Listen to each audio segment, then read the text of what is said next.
Andrés Solano también aquí. ¿Cómo estás? Y Patricio El Corro. ¿Qué tal? ¿Cómo estás? Bueno, de Cambiemos no hay nadie, ¿no vino? No. Bien. Bueno, a ver, el primer punto, ¿no? ¿Qué pasó con el Fondo Monetario Internacional y todas las repercusiones de lo que hubo de un lado, del otro, de esta, bueno, posible, a ver, mano mágica del Fondo Monetario con Argentina? Mira, me parece que el gobierno de Macri con este acuerdo con el FMI está profundizando la línea de hacer un nuevo saqueo nacional.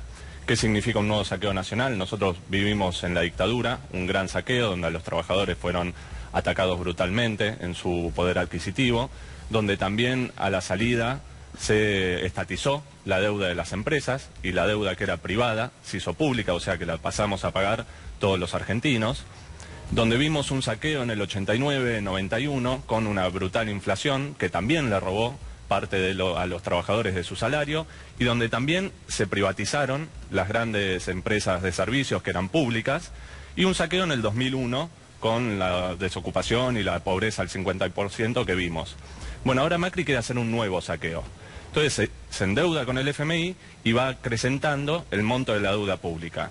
Entonces acá me parece que lo que empieza a pasar y para el debate es lo siguiente. Ya se terminó el tiempo de decir que el gobierno de Macri es malo, que no se puede hacer nada, que va a seguir endeudándonos, que va a seguir empeorando la situación de los trabajadores, de los sectores populares. Ahora lo que hay que decir es, en primer lugar, ¿cómo lo frenamos? Y en segundo lugar, ¿cuál es el plan de gobierno que plantean los distintos sectores? Y ahí nosotros por lo menos queremos poner un punto sobre la mesa muy claro.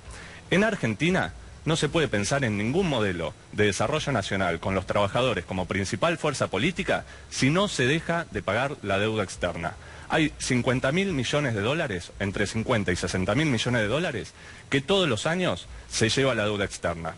Desde que salimos de la dictadura pagamos más de 500.000 millones de dólares y nos faltan pagar más de 300.000 millones de dólares. Entonces quiere decir que si no frenamos esto, van a pagar nuestros hijos, los hijos de nuestros hijos, los nietos de nuestros hijos, hasta que no quede nada en el país. Y acá es simple, hay que ponerlo en discusión. La deuda que era del grupo Macri, por ejemplo, que Caballo estatizó, ¿por qué la tenemos que seguir pagando todos los trabajadores?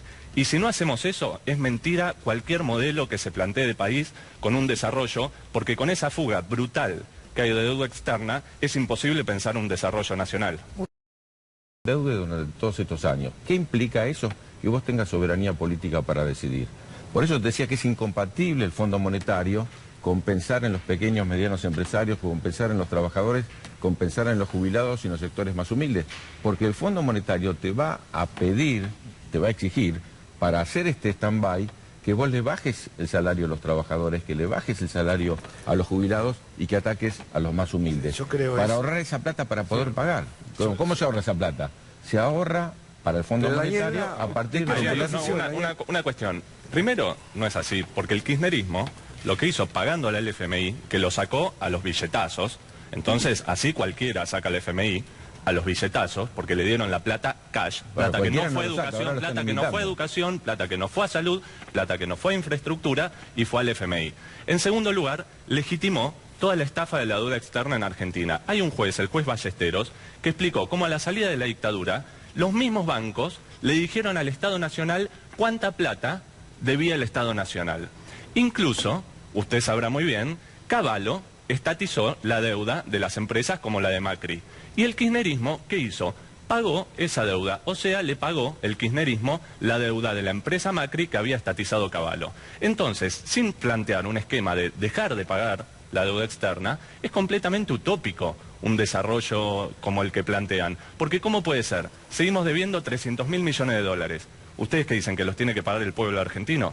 ¿Que lo tenemos que pagar los trabajadores? ¿Opinan eso? Parece que tenés no leíste lo que pasó en la historia argentina. Porque Argentina pagó el 30% de la No, Argentina pagó, aparte, le dio 300% de ganancias. ¿Usted opina que Soros, por ejemplo, Soros que entró en el canje, le pagaron un 300% de ganancia? ¿Soros usted opina que es un tipo que se dejó estafar, que dejó estafarse? ¿Puedo hacer una precisión económica?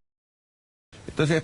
Pero a mí lo que me parece es que tenemos que mirar, porque si no, ¿qué hacemos hasta el 19? Este gobierno sabemos cuál es la esencia. Me parece que hay la posibilidad histórica de que el Congreso se ponga los pantalones largos y con una holgada mayoría tenga un programa que le imponga al gobierno cuáles son las transformaciones que hay que hacer para que el consumo interno, la industria, el comercio, lo que nosotros podamos generar para que sean los más humildes los que se beneficien y no los muy poderosos, empiece mañana mismo, porque si no, al 2019 no vamos a llegar de ninguna manera. Dos cuestiones cortitas, porque a mí me parece... Perdóname, te digo, a diferencia del interés de la ALEVAC, a diferencia de lo que se está planteando ahora como imposibilidad de financiar pequeñas y medianas empresas, que son las que generan el 80% del trabajo, los proyectos que nosotros tenemos en concreto y que creemos que tiene que compartir toda la oposición, van justamente a favorecer a las pequeñas y medianas empresas con créditos que se puedan pagar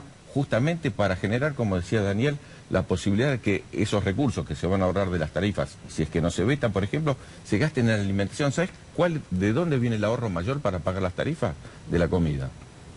Pero hay una discusión que me parece muy importante, ¿no? Porque él plantea dos cosas que son verdad. Me dejas que te haga una pregunta porque se la hice a Daniel, y la gente en la calle también te lo pregunta y te lo dicen. Cuando los inviten, les pueden decir esto. A ver, si la oposición, no toda, pero hay una gran parte de la oposición que está de acuerdo en que el gobierno no está haciendo las cosas bien, ¿cómo es que todavía a esta altura, a un año y pico de las próximas elecciones, no haya un candidato firme? No haya una persona a la cual se le pueda depositar. Una cuestión, un programa y juntarnos. Hay una cuestión que es lo que plantea. Porque si la oposición coincide en ciertos puntos que no están a favor del gobierno, ¿cómo puede ser que todavía... Bueno, pero ahí, Roberto, hay que plantear dos cosas.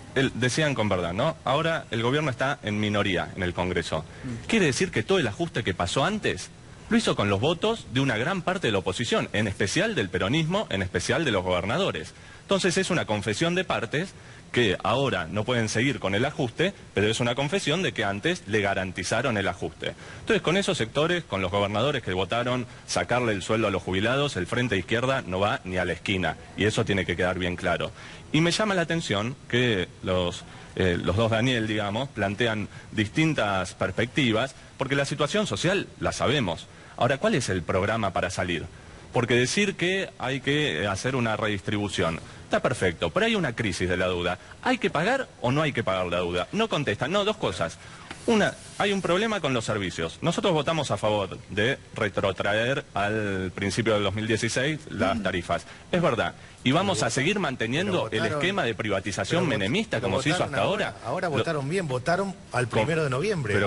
Sí, pero ¿y después qué hacemos? Porque después, ¿qué hacemos? Nosotros vamos a retrotraer las tarifas, perfecto, sale. Hay que imponerlo, hay que convocar desde ya un plan de lucha que tiene que ser más de una jornada, hay que hacer un plan de lucha en serio para frenar el gobierno. Pero después, ¿cuál es el programa? Por ejemplo, nosotros decimos que hay que renacionalizar las empresas de servicios públicos porque desde nuestro punto de vista, una madre que llega a la casa, prende el gas para hacerle la comida a sus hijos, no tiene que estar bancando a los grandes pulpos que son los que manejan las extracciones de gas, de petróleo, el transporte de la energía, etcétera. Ahora eso no lo discuten ustedes. No dicen que hay que renacionalizar las empresas que privatizó el menemismo. El kirchnerismo sabemos que no lo hizo durante 12 años, pero entonces, de ahora en adelante, ¿lo vamos a hacer? ¿Sí o no? Porque si no hacemos planteos muy lindos para el futuro, pero no cuestiones en concreto que digan cómo se soluciona. En primer lugar, la misma izquierda también votó junto con toda la oposición volver al 1 de noviembre. Y está bien lo de las tarifas. Es razonable y es lógico y hemos hecho un avance con ese lado. Sí creo yo que las cerealeras no pueden hacer lo que les parece y que tiene que haber un órgano del Estado que lo regule. Eso está muy claro y la historia argentina demuestra que así lo que hacen, lo que ha hecho el gobierno es lo peor que puede hacer, que es ir bajando las retenciones y permitirle que liquiden cuando quieren. Ha entregado, el gobierno dolarizó los servicios, dolarizó el combustible y le permitió a las cerealeras hacer lo que quieren y hoy está agarrado de pies y manos frente a una crisis. Creo claramente que hay que tomar algunas decisiones ya. La primera es decretar la emergencia alimentaria, entiendo que vamos a estar todos de acuerdo. La emergencia alimentaria es volcar dinero en los comedores comunitarios, los comedores escolares, tomar los 11 productos de la canasta básica y sacar el IVA. Así como logramos hacer lo de las tarifas, deberíamos hacer ya lo de la emergencia alimentaria, que hay muchos sectores, entiendo que todos, que están de acuerdo. Rápidamente, lo primero, yo recorro comedores toda la semana y lo que está claro es que cada vez se come peor y cada vez hay más harina, más fideo estirando como puede. La señora que tiene un comedor, como le sale caro comprar la comida, estira lo que puede. Vamos a cosas concretas. ¿Cuál es el proyecto de país más allá? Más allá de lo alimentario, que no le quitaría importancia a la emergencia alimentaria, porque el problema serio de verdad hoy, más allá de lo macro, hay vida cotidiana hoy. Más allá de eso, sí creo claramente que hay que rediscutir el tema de los servicios públicos privados, que sí hay que armar un programa de desarrollo muy distinto, sí las cerealeras no pueden hacer lo que les parece. Y ¿Pero es sí nacionalizar? Porque rediscutir, ¿qué significa? Sí creo, digo, a ver... No, porque si no, la discusión es, hay que rediscutir todo. Bueno, no, pero digámoslo en concreto, ¿ustedes están a favor de nacionalizar esas empresas? ¿Sí o no? Yo lo vi a más. ¿Quieren seguir pagando la deuda externa? Yo lo vi a más centavos... No pasar por el Pero yo Congreso. les hago la siguiente A mí lo que propuesta. me llama la atención Dentro de es cómo 15 cuesta días... tanto ponerse de acuerdo. Pero es que no Porque cuesta se están- tanto, por No, eso quiero decir, no cuesta tanto, a ver, porque en realidad cuesta. en la práctica hemos votado similar. por supuesto, pero lo decían- pero nosotros no votamos es de acuerdo. Lo no decían hemos aquí votado los similar. invitados que Para tuvimos. ser Nosotros claro, con el resto del me peronismo, queda claro, lo que quiero principalmente... decir es- No queda me claro, porque refiero ustedes al lo que tema están tarifas. poniendo ustedes, de última, lo que están proponiendo es una unidad de todo el peronismo. Con los gobernadores que saquearon a los jubilados, con Pichetto, con toda esa gente. Entonces nosotros decimos, lo mío no, es esa más unidad no es elemental, una buena pero- unidad, porque dejamos una cosa, Pero no ya es así. conocemos, y algunos acá conocen muy bien, la experiencia cuando decían hay que unirse contra Menem. ¿Cómo terminó? Con la alianza. Entonces no hay que unir todo en una bolsa de gatos, porque nosotros no vamos a ir con los que le roban a los jubilados. Y me sorprende mucho que ninguno de los dos diga cuál es el programa que habría que levantar, porque rediscutir las cosas no es un programa. Filmus decía, hay que hacer 10 puntos. Bueno, los 10 puntos, ¿cuáles son? ¿Es no el pago de la deuda? No, claramente no, porque esquivan la pregunta. ¿Es nacionalizar los servicios de servicios? No, claramente no, porque esquivan la pregunta. Entonces, ¿cuáles son? Porque son frases muy lindas para después hacer un armado Pero que solo una busque cosa. ganar las elecciones y no corregir todas las estafas Una que ya sola hizo cosa el concreta. gobierno. ¿Vamos a pagar la deuda que está tomando A ver, Macri? ¿Se va a pagar? Para ser claro, en el tema de tarifas votaron a favor de este esquema. Y está perfecto, porque lo que Pero necesitamos no era es nuestro proyecto, retrotraer. no. En primer Nosotros lugar, un proyecto claro. que no era este. Sí, pero terminaron votando... No, de- lógico. Lo aceptamos como un mal menor, Exactamente, digamos, y bueno, está bien, pero ¿y después qué, y qué eso hacemos? es Se retrotraen razonable. las tarifas y después Pero ¿qué pasa? las tarifas estas, son nuestro Pero- proyecto era otro. Era. A partir de ahora en adelante, ¿Cómo se ¿qué sigue? va a ser Bueno, la por ejemplo, acción? anulamos el pacto fiscal. Yo pongo, ¿Qué es lo que estaban hablando me de parecería eso? una pregunta concreta, ¿no? ¿Vamos a seguir pagando la deuda externa? Nosotros claramente ya A dijimos ver, que no, es ¿hay que ilegítimo. pagar la deuda Sí, externa? Por supuesto que no, toda la deuda que es legítima no, pero nosotros ya lo Hay que hicimos. pagar la deuda ¿Cómo no? externa. Mira, ¿Pagaron La toda? ¿Cuál no así pagaron? como dicen, no. Ahora, está claro que tenemos que encontrar una vuelta y una salida a la Argentina que no es seguir tomando Pero- deuda. Y que parte de la deuda ha sido una locura, está claro. Y que parte de lo que Pagar está la deuda de la Pero dictadura, la perdóname que estatizada, te diga, pero seguir una- pagando esa deuda, pagar la deuda de ahora de Macri. El pacto Una- fiscal... una cuestión que me deuda de parece la dictadura, para- solo un segundo, la deuda de la dictadura la tomó en gran medida los grupos económicos, entre Claro, los cuales está el grupo de Macri. Y se estatizó. Y Cavallo la ¿Y estatizó. quién la pagó? Todos nosotros. Todos Bueno, nosotros. igual ¿Y que no hay- lo- no es- eso igual no es que una los- estafa al igual pueblo que- trabajador? absolutamente, igual que ¿Y los por qué la 90, pagaron? y- Pero la pregunta es simple, la pagó el igual que los kirchnerismo. 90, igual que Para posteriormente. adelante. Toda la década Anulamos pasada el pagaron pacto esa fiscal. deuda. Yo hago una propuesta para adelante. Pero- El pacto fiscal... Claro, Decir quedó cuál es el claro tema común. que no, el kirchnerismo y el peronismo, ninguno está planteando que hay que dejar de pagar la deuda y así es utópico. Será una minoría, será una mayoría, etcétera. La mayoría del país, la mayoría trabajadora, va a seguir pagando y los hijos de sus hijos van a seguir pagando mientras no desconozcamos esta deuda, que incluso hay un fallo de la Argentina que dice que es ilegítima e ilegal. Y todo el peronismo la pagó. Nosotros decimos que no hay que pagarla. En segundo lugar, tema servicios, Nos tenemos que ir. hay que nacionalizar los servicios bajo control de los trabajadores, no pueden dar ganancia, no es un lucro los servicios. Entonces todo esto, para frenar el ataque del gobierno, hay que impulsar un plan de lucha de verdad y después discutir qué modelo de país, porque si no vamos a terminar Bien. en un rejunte que no va a ser mejor que Macri. Yo me-